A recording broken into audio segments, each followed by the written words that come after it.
नमस्कार साथियों, आप देख रहे हैं target with Chandra YouTube channel. मैं हूं चंद्रभान और आज हम बात करने वाले हैं वन के बारे में। तो आज का हमारा जो टॉपिक है वो है वन। तो वन जो टॉपिक है वो सिर्फ यूपी SSSC पेट एग्जाम के लिए ही नहीं, बल्कि जो यूपी PCS है, RO है, SSC GD है, मतलब जितनी परीक्षाएं हैं उन सभी में यहाँ से क्वेश्चन जरूर पूछे जाते हैं। खासकर हम लोग यहाँ पर IFSR जो रिपोर्ट आती है 2019 की जो है उसकी यहाँ पर बात करने वाले हैं। वनों के प्रकारों के बारे में बात करेंगे। मैंग्रोव वन कहाँ पर है और मैंग्रोव वन क्या होते हैं इसकी भी हम लोग बात करेंगे इसी वीडियो में। और वन संरक्षण अधिनियम कब बना और कितने ऐसे वन संरक्षण एक्ट बने हैं, कितने ऐसे वन संरक्षण अधिनियम बने हैं जिससे कि वनों की सुरक्षा के बारे में बात जहां पर की गई है। तो वन और वन्य जीवों की सुरक्षा से संबंधित जो अधिनियम कानून बने हैं उनकी भी हम लोग बात करने वाले हैं। भारत के साथ साथ हम विश्व में जो वन पाए जाते हैं, कहाँ पर पाए जाते हैं, किस क्षेत्र में, वो सारी की सारी बातें यहाँ पर करने वाले हैं। तो ये कह सकते हैं कि वन का जो कंप्लीट पैकेज है आपको इस वीडियो में मिलने वाला है। साथ साथ में अगर आप कमेंट्स करते हैं तो इस टॉपिक का मैं PDF भी डिस्क्रिप्शन में अवेलेबल करा दूंगा, तो वहाँ से आप डाउनलोड भी कर सकते हैं, ठीक है। लेकिन कम से कम ये शर्त है, कम से कम 10 लोग जो है वो कमेंट करके इस बात को कहेंगे कि हमें PDF चाहिए, तो फिर ये इसका PDF भी अवेलेबल करा दिया जाएगा, नहीं तो नहीं कराया जाएगा। तो जितने भी एग्जाम हैं सब जगह पर ये यहाँ से जो प्रश्न है वो पूछे जाते हैं। तो आइए शुरू करते हैं। इसके साथ साथ ये भी कहना चाहते हैं कि अगर वीडियो आपको पसंद आता है तो चैनल को इस वीडियो को लाइक भी करें, साथ साथ में चैनल को सब्सक्राइब भी करें और लोगों को शेयर भी करें, ताकि जो हमारा भी मनोबल है वो बढ़े, ठीक है। तो आइए शुरू करते हैं वन के बारे में। और हम वही बात करेंगे जो एग्जाम की दृष्टि से बहुत ही महत्वपूर्ण हो, तो आपको इससे ज़्यादा बेहतर शायद ही कहीं पर मिले, ठीक है।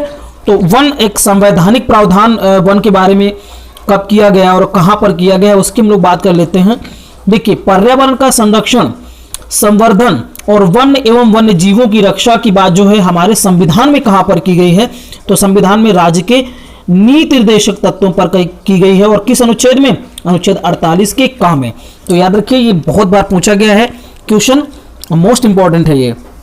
आगे अगर बात करें कि संविधान में हमारे देश के संविधान में और कहां पर इन वनों के बारे में बात की गई है, तो प्राकृतिक पर्यावरण की रक्षा करें और उसका संवर्धन करें, अर्थात ये इसके भाषा से ही समझ में आ रहा है कि ये कर्तव्य है। तो हमारे देश में जिस तरीके से नागरिकों के अधिकार होते हैं उसी तरीके से उनके कुछ कर्तव्य भी होते हैं। तो अनुच्छेद 51 की क कक्षा में मौलिक कर्तव्यों में एक बात रखी गई है कि प्राकृतिक पर्यावरण की रक्षा करें, उसका संवर्धन करें, ये हर एक भारतीय नागरिक का एक कर्तव्य है, ठीक है। तो ये बात जो है संविधान में 2 जगह पर रखी गई। इसके साथ साथ मोस्ट इंपॉर्टेंट बात जो कई बार एग्जाम में पूछी भी गई है और पूछे जाने की पूरी संभावना है, 42वें संविधान संशोधन 1976 द्वारा वन एवं वन्य जीवों को किस सूची में रख दिया गया? संवर्ती सूची में रख दिया गया। इसके पहले ये राज्य सूची में शामिल था। कहां पर था ये? राज्य सूची में शामिल था, इस बात को याद रखिए। हालांकि इसको संवर्ती सूची में रख दिया गया है। तो 42वें संविधान संशोधन 1976 के द्वारा शिक्षा को भी संवर्ती सूची में रखा गया। इसके साथ साथ वन एवं वन्य जीव को भी इसमें रखा गया। और भी कई चीजें हैं जिनको संवर्ती सूची में उसी समय 42वें संविधान संशोधन 1976 के द्वारा इसमें शामिल किया गया था, ठीक है। आगे बात करते हैं हम लोग। इसमें एक नोट पॉइंट है जो कि बहुत इंपॉर्टेंट है। अमेजन नदी एंडीज पर्वत क्षेत्र से निकल करके ज्वार नदमुख, जिसे एस्चुरी कहते हैं, का निर्माण करती है। और कहाँ गिरती है ये? अटलांटिक महासागर में गिरती है, ओके। तो ये इंपॉर्टेंट पॉइंट है, इसको याद रख सकते हैं। आगे हम लोग बढ़ते हैं, तो चलिए देखते हैं। देखिए, बहुत ही इंपॉर्टेंट मैं यहाँ पर फैक्ट लाया हूँ और यहाँ से भी क्वेश्चन बहुत पूछे जाते हैं। देखिए, जैसे कि इसमें कई बार स्टूडेंट को कंफ्यूजन भी होता है। वन नीति कब आई? 1952 में। इसका संशोधित रूप कब आया? 1988 ईस्वी में, ठीक है। भारतीय वन अधिनियम कब बना? 1927 ईस्वी में। दोस्तों याद रखिए, थोड़ा सा अंतर होता है। भारतीय वन अधिनियम, अब देखिए यहां पर है वन्य जीव संरक्षण अधिनियम, तो ये कब आया? 1972 ईस्वी में, ठीक है। वन्य जीव संरक्षण अधिनियम, ओके। और यहां लिखा है वन संरक्षण अधिनियम, तो वन्य जीव संरक्षण अधिनियम और वन संरक्षण अधिनियम ये 1980 में आया। वन्य जीव का मतलब जंगली जो जीव होते हैं, और यहां जंगल के बारे में बात की जा रही है। तो वन्य जीव संरक्षण अधिनियम 1972 में और वन संरक्षण अधिनियम 1980 में। बड़ा कंफ्यूजन होता है यहाँ पर, बच्चे फटाक से आंसर गलत करके चले जाते हैं जल्दबाजी के चक्कर में। तो जल्दबाजी बिल्कुल मत करिएगा और प्रश्न को बहुत ही अच्छे तरीके से समझ के करना है। पर्यावरण संरक्षण अधिनियम कब बना? 1986 ईस्वी में। और जैव विविधता अधिनियम कब बना था? 2002 में। दोस्तों एक क्वेश्चन आपको बताना है कि जैव विविधता दिवस कब मनाया जाता है, ठीक है। कमेंट बॉक्स में आपको कमेंट करके बताना है कि जैव विविधता दिवस कब मनाया जाता है, ठीक है। आगे बढ़ते हैं हम लोग, आगे देखते हैं भारत में और वन कहां कहां पर है, किस तरीके से उसको हम लोग समझ लेते हैं। देखिए जैसे हम बात करें उष्णकटिबंधीय वर्षा वनों की, तो ये जो है यहाँ पर वर्षा कितनी होती है? 200 सेंटीमीटर से अधिक की वर्षा इन वनों में होती है। और इन वनों में मुख्यतः कौन कौन से वृक्ष पाए जाते हैं? जैसे कि आबनूस का है, महोगनी है, रोजवुड है, रबड़ के वृक्ष हैं और सिनकोना। ये कहां पर पाए जाते हैं? उष्णकटिबंधीय वर्षा वनों में पाए जाते हैं, ठीक है। भारत में इनका एरिया कहां पर है उष्णकटिबंधीय वर्षा वनों का? तो पश्चिमी घाट। दोस्तों भारत का ये वाला जो एरिया है, ये वाला, यही क्या है? पश्चिमी घाट का एरिया है, ठीक है। तो लक्षद्वीप में, अंडमान निकोबार द्वीप समूह में, तमिलनाडु तट में, ऊपरी जो असम का एरिया है वहां पर उष्णकटिबंधीय वर्षा जो वन है वो पाए जाते हैं। और कई बार पूछ लेता है कि निम्न में से उष्णकटिबंधीय वर्षा वनों का मुख्य निम्न में से वृक्ष कौन सा है, या निम्न में से कौन सा वृक्ष उष्णकटिबंधीय वर्षा वनों में पाया जाता है। तो इस तरीके से प्रश्न पूछ लेता है, ठीक है। चलिए आगे बात करते हैं उष्णकटिबंधीय आर्द्र पर्णपाती वनों की। यहां पर वर्षा कितनी होती है? यहां उससे कम होती है, लगभग 100 से 200 सेंटीमीटर तक होती है, ठीक है। और इन उष्णकटिबंधीय आर्द्र पर्णपाती वनों में मुख्य रूप से कौन कौन से वृक्ष पाए जाते हैं? ये इंपॉर्टेंट है, जहां से प्रश्न बनने की पूरी संभावना है। यहां पर बांस, शॉल, शीशम, चंदन, खैर और अर्जुन सहतूत के जो वृक्ष हैं वो पाए जाते हैं। कहां पर? उष्णकटिबंधीय आर्द्र पर्णपाती वनों में। हमारे भारत में अगर बात करें तो ये इस तरीके का जो वन है वो उत्तर पूर्वी राज्यों में पाए जाते हैं, ठीक है। हिमालय के गिरिपद, हिमालय के गिरिपद का मतलब है जैसे पर्वत है, पर्वत का जो निचला हिस्सा है वहां पर ये उष्णकटिबंधीय आर्द्र पर्णपाती वन पाए जाते हैं। झारखंड में पाए जाते हैं, पश्चिमी घाट के पूर्वी ढालों में पाए जाते हैं। उड़ीसा और छत्तीसगढ़ों में किस प्रकार के वन पाए जाते हैं? उष्णकटिबंधीय आर्द्र पर्णपाती वन। और इन वनों में मुख्य रूप से ये वाले जो वृक्ष हैं वो पाए जाते हैं, ठीक है। आगे हम लोग बात करते हैं उष्णकटिबंधीय शुष्क पर्णपाती वनों की। तो यहां वर्षा कितनी होती है? 70 से 100 सेंटीमीटर तक, ठीक है। वृक्ष कौन कौन से पाए जाते हैं? तो मुख्यतः देख रहे हैं आप सागौन, ठीक है, सौर, पीपल, नीम। तो थोड़ा सा अंतर यहां पर है, आप देख रहे होंगे हर वनों में जो वृक्षों में अंतर है वो पाया जा रहा है। अगर भारत में देखिए किस क्षेत्र में ये वन पाए जाते हैं, तो जो प्रायद्वीपीय भाग पठार है वहां पर उत्तर प्रदेश और बिहार में। तो ये उष्णकटिबंधीय शुष्क पर्णपाती वन जो है कुछ एरिया इनका उत्तर प्रदेश बिहार में भी आता है और प्रायद्वीपीय पठार में ज्यादा ही पाए जाते हैं। अगला है उष्णकटिबंधीय मरुस्थलीय वन कहां पाए जाते हैं? जहां 70 सेंटीमीटर से भी कम बारिश होती है। और यहां पर वृक्ष कौन से होते हैं? यहां पर वृक्ष होते हैं अकासिया, खजूर, यूफोरबिया और नागफनी। तो इस तरीके के कटीले जो वृक्ष हैं वो उष्णकटिबंधीय मरुस्थलीय वनों में पाए जाते हैं। और इसका एरिया दोस्तों उत्तरी पश्चिमी भाग है, ठीक है। उत्तरी पश्चिमी भाग मतलब अगर हम भारत को देखें, भारत की लोकेशन को देखें, तो जो उत्तरी पश्चिमी भाग का एरिया है दोस्तों वहां पर, ठीक है। उत्तरी पश्चिमी एरिया का अगर हम देखें तो वहां पर, तो उत्तरी पश्चिमी एरिया कौन सा हो गया? उत्तर की दिशा तो ये हो गई है ना, ये वाली उत्तर और पश्चिम दिशा, मतलब ये वाला जो एरिया है भारत का, उस एरिया पे क्या है कि ये वाले जो वन है उष्णकटिबंधीय मरुस्थलीय वन पाए जाते हैं। तो उसका राजस्थान का एरिया भी आ जाता है, इस पर गुजरात का भी आ जाता है, ठीक है। हालांकि इस तरीके के वन जो हैं वो आपके मध्य प्रदेश, उत्तर प्रदेश और हरियाणा के अर्ध शुष्क क्षेत्रों में भी देखे जाते हैं।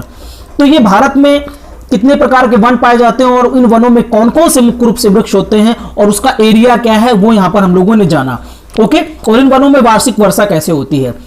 चलिए आगे हम लोग देखते हैं, आगे बात करते हैं कि कुछ जो संस्थान हैं वन से संबंधित हैं, यहाँ से भी प्रश्न बहुत पूछे जाते हैं, तो इसको हम लोग देख लेते हैं। देखिए जैसे कि हम शोध संस्थानों की बात करें तो भारतीय सर्वेक्षण विभाग ये कहां पर है दोस्तों? इसकी स्थापना 1981 में हुई थी, ये देहरादून में है, ठीक है। देहरादून उत्तराखंड की राजधानी। और वन अनुसंधान संस्थान भी कहां पर है? देहरादून में। तो याद रखिए भारतीय वन सर्वेक्षण विभाग भी इसकी स्थापना 1981 में हुई थी, देहरादून में है। और वन अनुसंधान संस्थान देहरादून में, ये दोनों देहरादून में है। अगर institute of forest genetics and tree breeding की बात करें तो ये कोयम्बटूर में है। शुष्क वन अनुसंधान संस्थान अफरी ये कहां पर है? जोधपुर में है। राष्ट्रीय पादप आनुवंशिकी संस्थान ब्यूरो कहां पर है? नई दिल्ली में है। Institute of would science and technology, मतलब लकड़ियों से संबंधित जो काम होता है वो बेंगलुरु में है। राष्ट्रीय पर्यावरण अभियांत्रिकी शोध संस्थान नीली जिसे बोलते हैं, इंपॉर्टेंट है, कहां पर है, ये नागपुर में है। तो ये इंपॉर्टेंट है, मैं इस पर स्टार लगा देता हूं, जरूर याद रखिए। एक ये इंपॉर्टेंट है और एक ये इंपॉर्टेंट है, खासकर इनको जरूर याद रखिए जो मैं बता रहा हूं। वर्षा वन अनुसंधान संस्थान जोरहाट में है और भारतीय वनस्पतिक सर्वेक्षण विभाग जो है वो कोलकाता में। हालांकि वही मैं चीजें यहां पर लेके आया हूं जो एग्जाम की दृष्टि से महत्वपूर्ण है, फिर भी जो सबसे ज्यादा इंपॉर्टेंट है उनकी मैं बात जरूर बता देता हूं बीच बीच में। चलिए आगे बात करते हैं। आगे हम लोग बात करते हैं पर्वतीय वनों की। पर्वतीय वन कौन कौन से होते हैं देख लेते हैं उसको। पर्वतीय वनों में वो वन जो 1000 मीटर से 2000 मीटर की ऊंचाई पर पाए जाते हैं, इन्हें आर्द्र शीतोष्ण कटिबंधीय वन बोलते हैं। और इन वनों में मुख्य रूप से ओक और चेस्टनट के वृक्ष पाए जाते हैं। ओके, अगला पर्वतीय वन में बात करें जो कि 1500 मीटर से 3000 मीटर की ऊंचाई पर पाए जाते हैं, इन्हें हम शंकुधारी वन बोलते हैं। इनमें चीड़ है, देवदार है, फर है, स्प्रूस है, सीडर है, ये वृक्ष पाए जाते हैं। ठीक है, एग्जाम में पूछेगा कि बताइए शंकुधारी वनों में मुख्य रूप से कौन कौन से वृक्ष पाए जाते हैं, या उनको सुमेलित कीजिए, या कौन सा जोड़ा जो है वो शंकुधारी वनों का है। ठीक है, इस तरीके से प्रश्न पूछे जा सकते हैं। अगला, इन्हीं पर्वतीय वनों में जो 3600 मीटर से अधिक की ऊंचाई पर स्थित है उन्हें अल्पाइन वन बोलते हैं। और इनमें सिल्वर फर, जूनियर पाइन और बर्च नाम के जो वृक्ष हैं वो पाए जाते हैं। तो हम लोगों ने पर्वतीय वनों की भी यहां पर बात कर ली। ओके, चलिए आगे बात करते हैं। आगे देखते हैं हम लोग मैंग्रोव वनों की। तो मैंग्रोव वनों से भी क्वेश्चन बहुत पूछा जाता है। मैंग्रोव वन क्या होते हैं? ये एक प्रकार की वनस्पति जिसमें पौधों की जड़ें पानी में डूबी रहती हैं। तो यहाँ जो मिट्टी में ना रह करके इनकी जड़ें पानी में डूबी रहती हैं इस तरीके से। ठीक है, जैसे ये वृक्ष अगर कोई है तो इस वृक्ष की, अगर ये कोई वृक्ष है मान लेते हैं, ठीक है, ये कोई वृक्ष है तो इस वृक्ष की जो जड़ें हैं वो पानी में डूबी रहती हैं। ऐसे यहाँ सब पानी भरा रहता है टोटल, और इसकी जड़ें कभी ऊपर भी आ जाती हैं इस तरीके से। तो यहाँ पर चलना बहुत ही मुश्किल हो जाता है ये जो आपके मैंग्रोव वन है। ठीक है, इसके साथ साथ तटवर्ती, ये जो कहां पर पाए जाते हैं मुख्य रूप से जो तटवर्ती क्षेत्र हैं, अर्थात जैसे हम भारत की बात करें तो भारत का जो प्रायद्वीपीय क्षेत्र है यही तटवर्ती है। इस तरफ बंगाल की खाड़ी है, इस तरफ अरब सागर है, इस तरफ हिंद महासागर है। तो इन्हीं इलाकों में जो है, इन इलाकों में जो है ये मैंग्रोव वन ज्यादा पाए जाते हैं।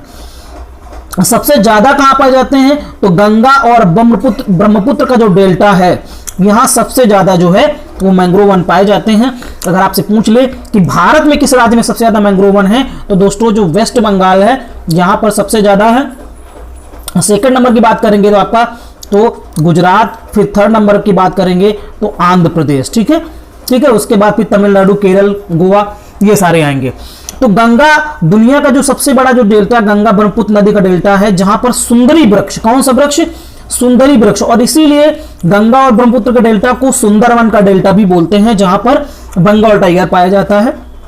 ओके, चलिए इसके साथ साथ गंगा, ब्रह्मपुत्र, महानदी, गोदावरी, कृष्णा तथा कावेरी नदियों के डेल्टा में भी मैंग्रोव वन पाए जाते हैं। चलिए आगे बात करते हैं, विश्व में वनों की बात करते हैं। तो ये थोड़ा सा डाटा ज्यादा इंपॉर्टेंट है, आप इसको एक बार जरूर समझ लीजिएगा। ठीक है, देखिए आइए इसको समझते हैं। वैसे विश्व में जलवायु कटबंध के आधार पर वनों को बांटा गया है। तो एक एक वन की बात करेंगे, आपको समझ में आने वाला है एकदम, बिल्कुल निश्चिंत रहिए। उष्णकटिबंधीय सदाबहार वर्षा वनों की बात करें तो जैसे ये पृथ्वी है, ये आपकी 0 अंश अक्षांश रेखा है जिसे हम भूमध्य रेखा बोलते हैं। ठीक है, इसके उत्तरी ऊपर वाला हिस्सा जो है वो नॉर्थ पोल, ये साउथ पोल यहाँ पर है, और इसे उत्तरी गोलार्ध और इसे दक्षिणी गोलार्ध बोलते हैं। ठीक है, तो विषुवत रेखा से 10 अंश उत्तर, मतलब ये जो विषुवत रेखा है बीच की, इससे 10 अंश उत्तर की तरफ और 10 अंश दक्षिण की तरफ में ये उष्णकटिबंधीय सदाबहार वर्षा वन पाए जाते हैं। उनका उदाहरण देखें तो यहाँ पर किस तरीके के वृक्ष होते हैं? महोगनी, आबनूस, रोजवुड। ठीक है, अब इसी में और थोड़ा सा देख लेते हैं, नीचे आप एक सरणी दी गई है, यहां देखते हैं। तो उष्णकटिबंधीय वर्षा वनों में अमेजन बेसिन में भी ये पाए जाते हैं, टांगो बेसिन भी पाए जाते हैं, और दक्षिण पूर्व एशिया में पाए जाते हैं।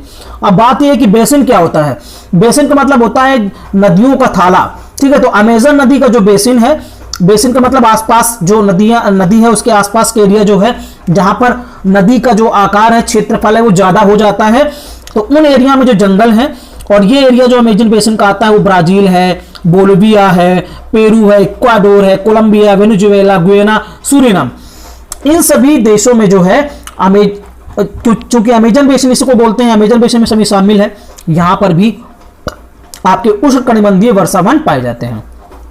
कांगो बेसिन की बात करें, अफ्रीका महाद्वीप में कांगो नदी बहती है जो कि भूमध्य रेखा को, ठीक है, जो कि भूमध्य रेखा को 2 बार काटती है। ओके, एक बार ऐसे फिर एक बार ऐसे, तो भूमध्य रेखा को 2 बार काटती है कांगो नदी, और इसके बेसिन में जो है वो यही जो वन है, कौन से, ये वाले उष्णकटिबंधीय सदाबहार वर्षा वन, ये कांगो बेसिन में पाए जाते हैं। देशों की बात करें अगर, तो कांगो गणतंत्र, कैमरून, मध्य अफ्रीकी गणराज्य, गैबान, इक्वेटोरियल गिनी एवं कांगो लोकतांत्रिक गणराज्य जगहों में उष्णकटिबंधीय सदाबहार वर्षा वन पाए जाते हैं। इसके साथ साथ दक्षिण पूर्व एशिया भाग में भी, जहां अगर बात करें पर्टिकुलर किसी जगह की, तो इंडोनेशिया और न्यू गिनी का क्षेत्र जो है वहां ये वन पाए जाते हैं। हम लोगों ने उष्णकटिबंधीय सदाबहार वर्षा वन की बात कर ली। बात करते हैं उष्णकटिबंधीय पर्णपाती वनों की, जिन्हें हम मानसूनी वन भी कहते हैं। ये कहां तक है दोस्तों, तो ये जैसे भूमध्य रेखा है तो इसके 10 से 25 अंश उत्तरी अक्षांश और 10 से 25 दक्षिणी अक्षांश पर जो है ये उष्णकटिबंधीय पर्णपाती वन पाए जाते हैं। ये कितना है, ये 10 है, और ये 10 के ऊपर 25 तक है, ठीक है। अब आपको पता है कि भारत से कर्क रेखा गुजरती है, जिसे हम 23.5 अंश उत्तरी अक्षांश रेखा बोलते हैं, ठीक है। तो ये 25 तक की बात कर रहा है, तो हमारा भारत भी उष्णकटिबंधीय पर्णपाती मानसूनी वनों में शामिल हो जाता है। तो इस तरीके के वन भारत में, उत्तरी ऑस्ट्रेलिया में, ऑस्ट्रेलिया क्यों आ जाएगा, क्योंकि 23.5 अंश दक्षिणी की बात करेंगे, जहां पर मकर रेखा है, जिस अक्षांश से मकर रेखा गुजरती है, तो मकर रेखा जो है वो भी ऑस्ट्रेलिया से होकर के गुजरती है। तो ऑस्ट्रेलिया में भी उष्णकटिबंधीय पर्णपाती वन या मानसूनी वन पाए जाते हैं। इंडोनेशिया का भाग है, मध्य अमेरिका है, तो ये यहां पर पाए जाते हैं। और यहां इन वनों में मुख्य रूप से पौधे, पेड़ कौन कौन से होते हैं, वृक्ष, तो साल, सागौन, नीम और शीशम के। ओके, शीतोष्ण सदाबहार वनों की बात करें तो ये मध्य अक्षांश के तटीय भाग, मध्य अक्षांश का मतलब जो भूमध्य रेखा है इसके जो तटीय एरिया हैं वहां पर, तो तटीय प्रदेशों में पाए जाते हैं शीतोष्ण सदाबहार। तो ये देश कौन कौन से, अमेरिका, चीन, दक्षिण पूर्व ब्राजील। उदाहरण कौन कौन से इसके, कौन कौन से वृक्ष पाए जाते हैं, ओक का, लॉरेल का, मैग्नेलिया का और यूकेलिप्टस का, ठीक है। इसके बाद बात करते हैं शीतोष्ण कोरधारी वनों की। तो ये जो वन हैं जिन्हें हम टैगा वन बोलते हैं दोस्तों, जो ध्रुवीय क्षेत्र है ना, ये वाले जो ऊपर वाले क्षेत्र हैं ये ध्रुवीय क्षेत्र, क्योंकि यहाँ पर बर्फ बहुत गिरती है, ठंड ज्यादा होती है, तो यहाँ जो वनस्पति उगती है उसे टैगा बोलते हैं, ठीक है। तो ये 50 से 60 उत्तरी अक्षांश पर होते हैं, मतलब ये 0 अंश अक्षांश है, इधर जाएंगे तो 50, यहाँ 50-60, और इधर जाएंगे तो 50-60। तो उत्तर और दक्षिण दोनों तरफ जो है ये शीतोष्ण कोरधारी वन पाए जाते हैं। अब कोरधारी का मतलब इस तरीके की वृक्ष पाए जाते हैं, ऐसे है ना, शंकुधारी, कोरधारी जो है वो पाए जाते हैं। ये उत्तरी अमेरिका, यूरेशिया का जो क्षेत्र है और में पाए जाते हैं। और साथ साथ में यहाँ वृक्ष कौन कौन से होते हैं शीतोष्ण कोरधारी वनों में, तो चीड़ का वृक्ष, देवदार का वृक्ष, फर का और स्प्रूस का, ठीक है। भूमध्य सागरीय वनों की बात करें, ठीक है, भूमध्य सागरीय वनों की बात करें, इसका मतलब है जो बिल्कुल भूमध्य रेखा से सटे हुए क्षेत्र हैं वहां पर। तो मध्य अक्षांशों में महाद्वीपों के पश्चिमी, अब महाद्वीपों के पश्चिमी एरिया में, जैसे अगर हम दक्षिणी अमेरिका की बात करें, ठीक है, तो दक्षिणी अमेरिका का जो कौन सा एरिया है, पश्चिमी, महाद्वीपों के पश्चिमी, तो महाद्वीपों का पश्चिमी एरिया मतलब ये वाला एरिया, ठीक है, पश्चिमी एरिया इधर वाला, ये वाला एरिया, ठीक है। और दक्षिणी पश्चिमी किनारों, तो दक्षिणी पश्चिमी किनारों पर जो है, जैसे यहां पर अगर हम देखें तो पेरू और जो है अर्जेंटीना, ये जो है वो यहां पर पाए जाते हैं। तो इन क्षेत्रों में, इनमें वन कौन कौन से होते हैं, इन वनों में पेड़ कौन कौन से होते हैं, वृक्ष, जैतून, कार्क, पाइन, चेस्टनट, प्लम, ये सभी के सभी जो हैं भूमध्य सागरीय वनों में पाए जाते हैं। तो एक बार इसको आप एक बार और अध्ययन कर लेंगे तो आपको बिल्कुल समझ में आ जाएगा, ठीक है। अब हम बात करते हैं IFSR जो रिपोर्ट है और 2019 में जो जारी हुई है, यहां से पक्का प्रश्न पूछा जाएगा, तो इसलिए एक बार इसको जरूर आप अच्छे से देख लें, ठीक है। तो ये जो भारतीय वन स्थिति रिपोर्ट 2019 है, कब जारी की गई, 30 दिसंबर को, ठीक है, 2019 में। और ये इस श्रृंखला की 16वीं रिपोर्ट है। मैं उन्हीं पर सिर्फ आपको मार्क कर रहा हूं जो इंपॉर्टेंट है। कौन सी रिपोर्ट है, 16वीं। हालांकि चल 2021 रहा है तो आपको दिमाग में आ रहा होगा कि 2019 को क्यों बताया जा रहा है। दोस्तों ये जो रिपोर्ट है भारत वन स्थिति रिपोर्ट, ये प्रत्येक 2 वर्ष में जारी की जाती है, अभी आगे हम लोग देखेंगे। तो 1987 से देहरादून स्थित भारतीय वन सर्वेक्षण द्वारा सुदूर संवेदन पर आधारित उपग्रह चित्रण के माध्यम से देश में वनों एवं वृक्षों की स्थिति पर भारतीय वन स्थिति रिपोर्ट हर 2 वर्ष के अंतराल पर प्रकाशित की जाती है। ठीक है, तो आपने देखा था कि जो देहरादून स्थित भारतीय वन सर्वेक्षण है उसकी स्थापना कब हुई थी? 1981 में, लेकिन इसने पहली जो रिपोर्ट अपनी जारी की थी वो 1987 में जारी की थी। याद रखना, मोस्ट इंपोर्टेंट है। हालांकि मैं बाद में इसकी जो लिस्ट है वो लास्ट में दे रखा हूं, उसको आप पढ़ लेंगे। इस रिपोर्ट में क्या किया गया है कि वन एवं वन संसाधनों के आकलन के लिए भारतीय दूर संवेदी उपग्रह रिसोर्स सेट 2, इसको याद रखना, रिसोर्स सेट 2, तो रिसोर्स सेट 2 जो है इसके द्वारा ही क्या किया जाता है कि इन सभी वनों के जो पौधे हैं, वनों का आंकड़ा जो है इनसे लिए जाते हैं। तो याद रखिए कि इसी सैटेलाइट से प्राप्त आंकड़ों के माध्यम से ही भारत स्थिति रिपोर्ट जो है, भारत वन स्थिति रिपोर्ट 2019 जारी की गई है। आगे देखते हैं, ये कुछ डाटा दिया गया है, कुछ सारणी दी गई है जो सबसे इंपॉर्टेंट है आपका इससे। तो मैंने बहुत ही कम डाटा में बहुत सारी चीजें यहां पर बता दी हैं। वैसे अगर देखा जाए तो भारत वन स्थिति रिपोर्ट जो है वो लगभग 255 पेजों की है। ठीक है, लेकिन मैंने जो एग्जाम में पूछे जाते हैं सिर्फ उन्हीं फैक्ट को यहां पर रखा है। तो आइए देखते हैं, सबसे पहले देखते हैं, देखिए यहां पर विवरण दिया गया है। यहां पर ISFR 2017, यहां 2019 की बात की गई है, वृद्धि और कमी कितनी हुई है उसकी यहां पर बात की गई है। तो इसके पहले जो 15वीं थी वो 2017 में जारी की गई थी, और ये वाली कौन से नंबर की है? 2019 वाली 16वें नंबर की है। ठीक है, तो पहला पॉइंट है, देश में वनों और वृक्षों से आच्छादित कुल क्षेत्रफल कितना है? तो 2017 में कितना था? 8,02,088 वर्ग किलोमीटर। मतलब ये जो डाटा है 24.39%, इसको जरूर याद रखना, मोस्ट इंपॉर्टेंट है। तो इस चीज को आप जरूर याद रखना, ये बहुत इंपॉर्टेंट डाटा है। उसके बाद अगर देखें तो ये IFR 2019 की रिपोर्ट में क्या हुआ है कि ये बढ़ गया है, 8,07,276 वर्ग किलोमीटर हो गया है। मतलब पहले कितना था? 24.39%, अब कितना हो गया? 24.56%। इसका मतलब कि इसमें क्या हुई है? वृद्धि हुई है।